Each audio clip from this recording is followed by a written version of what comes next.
Out. All right. Hi there and welcome. I'm so excited to be with you for a few minutes this afternoon on our Why Beneve Wednesday. Today, I have the privilege of interviewing one of my very dear friends I just got like choked up saying that. That's not a good start. It's not a good start. This is my friend Summer. She and I met a number of years ago. Actually, I stalked her on the internet because I really liked how she was sharing at the time. It was this fitness kind of focus. And I don't know, she did some Bible verses and she was a believer. And I'm like, oh, I really like how you are. And so I don't know, stalked her. And then, literally like, can you be my friend? And literally it's been years. Like, I don't even know how many years has it been? How many years has it been? Do you know? Like 6. 6 years later, Yeah. we are now friends. And she lives now in Houston. She and I met in Seattle. Now she lives in my neighborhood. Warning, if you are a friend of mine, I get a little clingy. And then the next thing you know, you live in my neighborhood. But she is a wife and a homeschool mother to three, which is in itself an amazing thing. She can do a whole call on that. And she also has an amazing testimony navigating a cancer diagnosis, which she'll share about. So this is not a hype call, but this is a real story about healing and obedience, and then building something simple to support her family that has been very, very difference making for her. So welcome, Summer. Thank you. Nice to have you here. I'm so glad that you were able to do this. So Yeah, would you no, I'm excited. I'm excited. So good. Would you take us back after do you call it remission? What do you call it? No, Healing? I was healed. I Healed. don't, Okay. yeah, I was healed. Like it's remission would be like, I don't know. Okay, I don't know the technical word. So take us back to about when you were healed and like Sure. what was going on in your life? What was it like in your body and your nervous system? And kind of paint us the picture for us there. Sure. So just real quick, what happened with me as I was walking through stage 4 cancer diagnosis for a number of years. And in that, I was also dealing with chronic pain that had put me in a wheelchair for like a matter of 4 to 6 months. And then my mom died. So it wasn't just the cancer diagnosis. It was like a number of things, which is the reason I believe that when I got healed from the cancer, my body was where it was, which was in survival mode because it was like one trauma after the other. And so when I got healed, I was super excited to be able to celebrate that I was healed because it was a huge thing. It was a miraculous healing. It was like I was stage 4 and then miraculously there was no cancer. And so I wanted to be like going and doing all the things that I hadn't been able to do the previous 3 years. But what I found was I was plagued with symptoms. And I almost felt worse after I got healed than when before I got healed. And it was almost like I could breathe and my body was like able to like take a breath from all of life. And then boom, I was hit. And so um, mainly I was strung out and anxious and irritable and overwhelmed, suffering with brain fog that would literally put me on the couch at 1 p.m. every day. I homeschool my kids and they're out there. You can ask them every day. I was like, hey kids, we got to get school done by 1 o'clock because after 1 o'clock, I can't think, I can't function. And literally was the saddest thing. My kids would lay me on the couch, put blankets on me and put me down for a nap at 1 o'clock because my day was over. My husband would come home from work and I would not be capable of making dinner. It was debilitating. And so that was the condition of my life after I got healed. I wasn't sleeping well. I was bloated. My gut hurt. Anything I ate caused digestive issues. I don't know Mhm. why that suddenly happened, but that was what was my life at that point. Oh And my God. so yeah, it was I was I was a mess. Oh, well, and as a friend, I mean, we walked through this little text thread together and then, just in person over the process. It was not easy to watch. I remember her being in so much pain that she'd have this device that like did a little bit of a vibration to distract her nervous system from where the pain points was. That was not easy to Hmm. be a witness to as a friend. I know a lot of people are very sensitive about their process whenever they're dealing with this and, can I take this or that when I'm in this kind of process, you've got a lot of doctors telling you what to do or whatever, but what made you decide that it was okay to try this and kind of take it on as an option? Well, honestly, my story is a little bit different because everything my doctors had told me to do wasn't working for me. And so I was basically, and I'm not giving you life advice, but I was not asking the medical profession whether or not I was doing what the Lord had put on my heart to do. Because at one point in my journey, I was taking like 70 supplements a day. Like I'd have to take a morning, mid-morning, afternoon, mid-afternoon, evening, before bed, like handfuls. And I was done with that because it hadn't helped. And so when I saw that there was something simple that I could do, that I was watching had such a huge impact on other people, I was willing to take that um, take that risk that maybe this will work. I'm like, I'm desperate. I'm going to do anything. So it was sort of out of desperation, but it was also because I saw somebody I trusted taking them and it was helping you know? Yeah. And so I was just like, I'm going to give it a try. And And then what happened? Tell us what happened. okay, what happened was my life was immediately improving. The first thing I noticed was my brain fog and my fatigue were gone. They were non-existent anymore. I had energy, and that very first day I started taking it, I was not on the couch at 1 p.m. That was the biggest thing. And within the week, my kids were asking me, Mom, what's going on with you? You're not snapping. You haven't yelled at us that the dishes aren't done. You're not, you're not overwhelmed. You're not in your closet crying. Like, why? What's going on? So my family noticed an immediate difference in me. And like within the week. And I started sleeping better. I started getting up rested instead of waking up in the morning feeling just as tired as I was the night before. So just big things that, might sound little, but they were huge because my quality of life greatly improved within a short period of time. That is amazing. And it Yeah. was amazing. So I want to say this because I want to shift a tiny bit to how we met, how this happened, and like why this was kind of so crazy to me. So so she and I love her, obviously. And I'm like, in a previous company, I was taking on this big project as a direct corporate person. And I'm like, I want certain people to work with, and I wanted to work with people I like. And so Yeah. Summer was one of those people.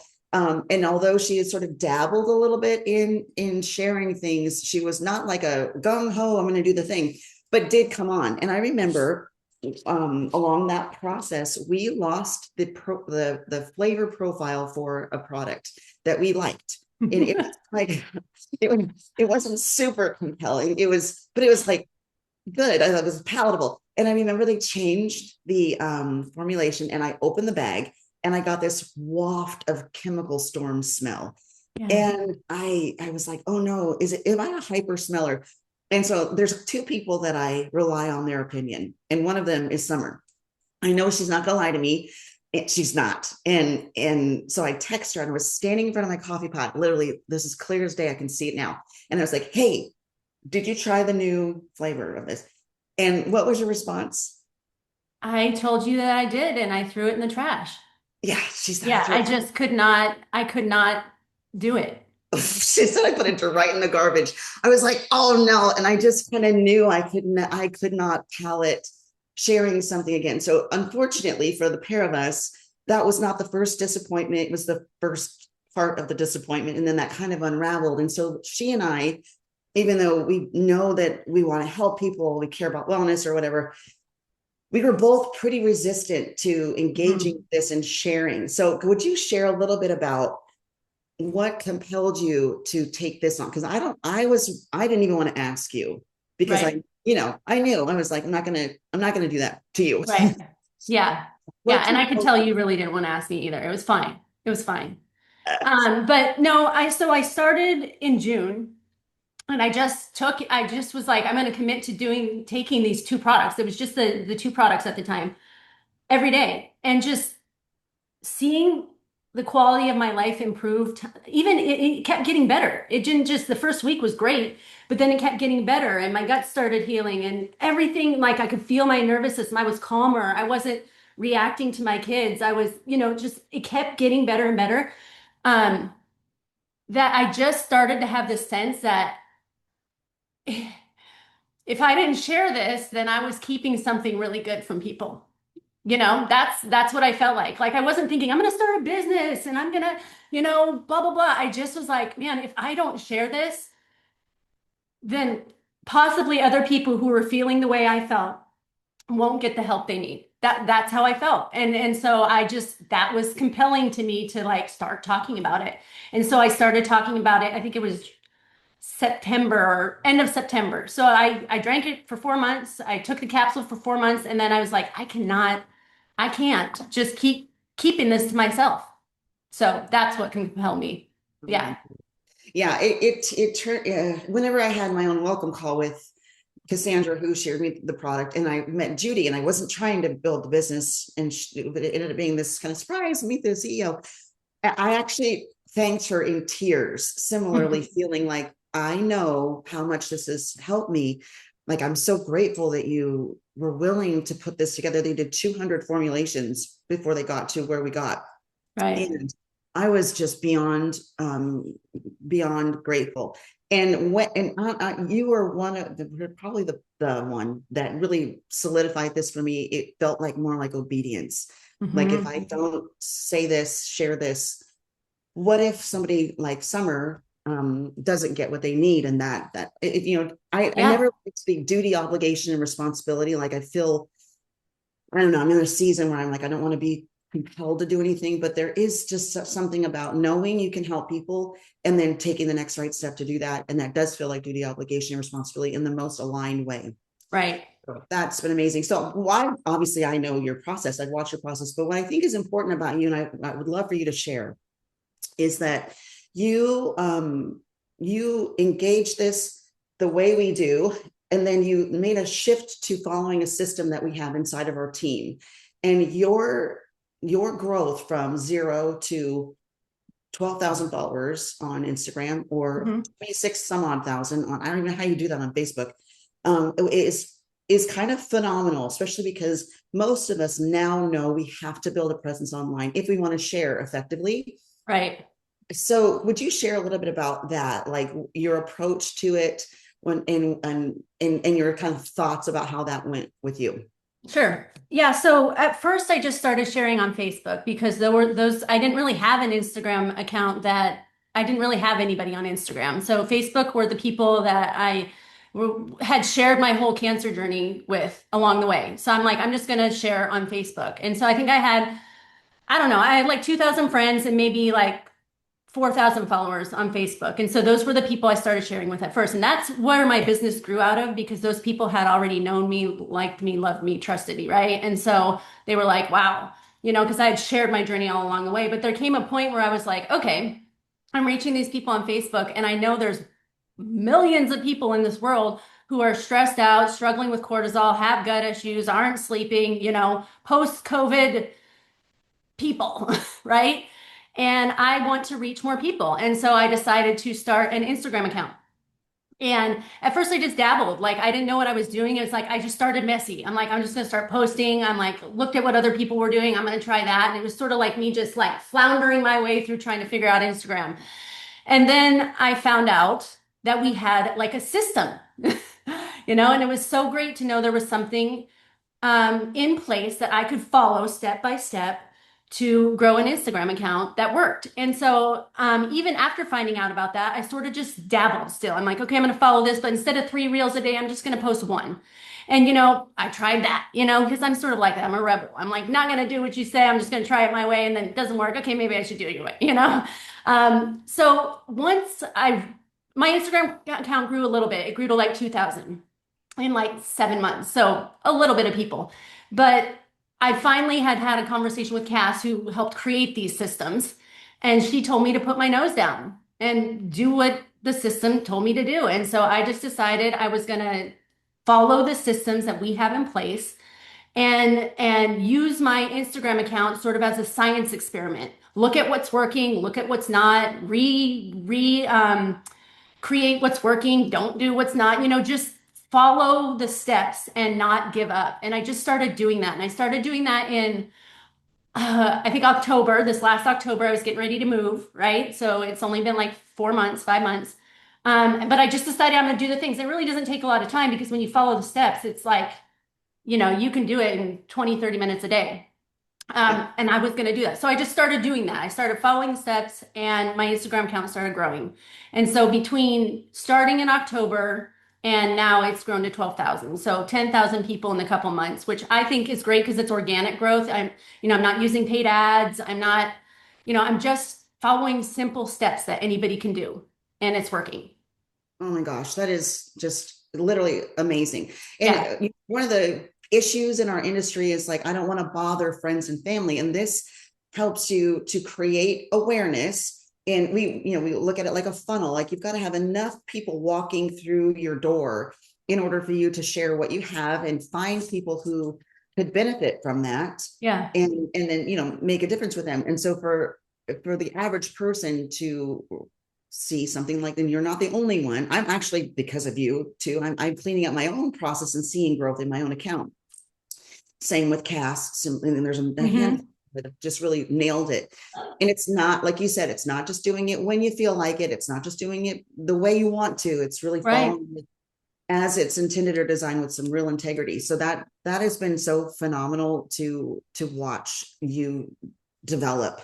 On top of the other half of your testimony, which is completely and totally phenomenal. It's really the reason why I wanted to, illuminate your process, because I think you are a really great example of a lot of people. We're starting someplace, it's not where we want to be. We get ourselves, oxygen mask on first and feeling good. And then if you're able to follow the steps, and it's very homeschool approach, right? Like take the next right step or easy +1 and like, keep doing the thing, not quit. You can't quit on yourself in the whole process. So, in closing, what would you say to a mom who feels like behind or busted in their health or tired or maybe even unqualified to turn around and put something like this into place? Well, I would say that if you feel busted, that's the start. Like if your body is feeling like it's overwhelmed, if you're feeling like I described myself a little bit ago, you should start by taking the products because really it's hard to do anything when your nervous system is wrecked. We're like when you're in fight or flight or you're in survival mode, you're like sometimes doing the next right step is almost impossible. So I would say love yourself enough to start the products and then see what happens because I wouldn't have been able to do the business if I was back and my nervous system was still like it was. I had to support my body and get my nervous system to a place where I'm like, I'm okay. Everything is good. And once I was in that place, then I could take that next right step, which for me was the business opportunity. And so I would say love yourself enough to invest in those products for your body. Give it a good amount of time, take them and be consistent. And then as far as the business opportunity, if you feel like there's a higher calling on your life, if you feel like there is something that God wants you to do, if you feel like, man, I want to help provide for my family financially, listen to that and trust that whoever introduced you to these products is trustworthy enough to show you how to do this business because we really have this most amazing community here. I was just sharing on my stories that one of the reasons I have stuck around here and kept doing this is the people. Like I have met some of my best friends here. And so just know that you might feel messy starting, but that's the best way to start is messy. That's where you're relatable. People are going to connect with you. If you're all perfect, people are not going to love that. They're going to love it when they see you start something that God has put on your heart, messy, and when you're not ready to start, right? Are we ever ready to start? I'm not sure. No. I remember being a person that said, I'll start on Monday a lot of the time. And that's just the last thing I ever want to say again. I think starting messy is great. So I would just say, trust what God has put in your heart. Be willing to love yourself enough to try these products and put yourself first, and then see how you feel after that. Okay, well, this is exactly why I wanted this recorded. So obviously Summer did not build this because she had perfect health, perfect timing, or some big audience. She built it because she followed the simple system, stayed obedient in the small things. and then shared what was already changing her life. So if you're watching this on replay and thinking, I could never, that's usually the moment right before you actually can, right? Start where you are and use the tools. That's like really the kind of the linchpin, staying consistent, and then let your story do the work. So if you're also brand new, or this helped you in some way to see what's possible, reach out to the person who shared this with you and just tell them you're ready to start simple. Yes. So thanks again, Summer, for joining me today. And with that, have a great day, everyone. Bye-bye.